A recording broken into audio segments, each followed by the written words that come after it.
Salut Mister Fui. Salut Sly. Comment t'as commencé le dessin? En moyenne section de maternelle, à partir du moment où j'ai vu que je dessinais mieux que les autres, bon ça restait de la merde mais... En cours d'art plastique, tu te faisais plaisir alors? Ouais, j'étais à chaque fois à peu près le meilleur de la classe. Ils me notaient mal alors qu'ils savaient très bien que j'avais du talent. Là je suis dans une école d'art, je suis à l'Institut Saint-Luc en Belgique, à Tournai. Y'a pas de problème, je me fais vraiment plaisir. Je suis dans la section illustration, il y a des cours de croquis, il y a des cours de forme espace-matière. Donc tu m'as dit que tu faisais de l'aquarelle. Au début j'aimais pas trop ça. Ma mère elle m'a acheté les petites aquarelles pas très cool qu'on achetait chez Lidl. On m'a fait utiliser du bon matériel et là j'ai commencé à faire un tableau qui était vraiment cool. Puis après j'ai pris des cours à part et j'ai vu que c'était vraiment génial. Et donc toi tu prends des cours de dessin alors? Ouais, le samedi après-midi. Depuis combien de temps? Je dirais 4-5 ans. C'est un peu là-bas que j'ai tout appris. T'as essayé quoi comme matériel à travers ton histoire? Le crayon de couleur et le marqueur à l'alcool. C'est méga pratique parce que ça fait un aspect très technique. La couleur elle est brute et on peut faire en même temps des mélanges à part. Tu peux faire des dégradés? Ouais, en utilisant un blender. Ça permet de diffuser le pigment dans la feuille. Ils sont spéciaux tes crayons de couleur? C'est la rose du crayon Faber-Castell Polychromos. Il y a moyen d'avoir des chouettes rendus. Après, ils sont pas donnés pour certains. Dans tes dessins, tu t'inspires de quoi en fait? Mon univers dirige un peu vers le steampunk. Il y a des films comme Sherlock Holmes,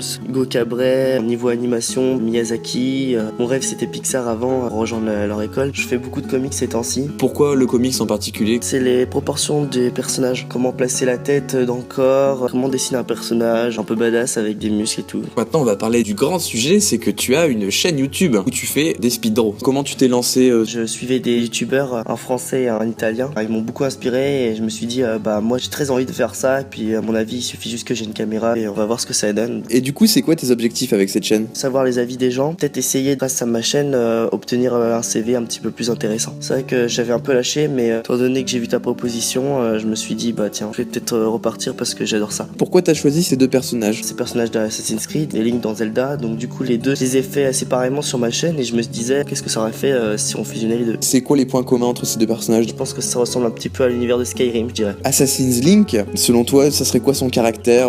Il est un petit peu mystérieux, tu vois. Ça serait un peu un anti-héros à la Deadpool, mais dans le passé. Il serait sympa, il aurait un peu d'humour, mais en même temps, il parlerait pas beaucoup de monde. Il ferait un petit peu tout pour lui, quoi. Et c'est quoi son plat préféré? Je sais pas, une grosse pièce de bœuf.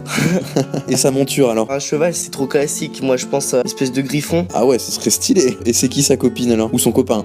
Son copain. Je pense peut-être à une héroïne dans le monde de Skyrim. Ouais, une guerrière, une fille qui se laisse pas abattre, qui donne des gros chassés dans la gueule quand on l'énerve. Merci d'avoir participé, Mister Fui. Merci beaucoup. Je mets le lien de ta chaîne dans la description pour que les gens puissent aller voir tes speeddraws. Ça marche. Et puis, à bientôt. À bientôt, Sly.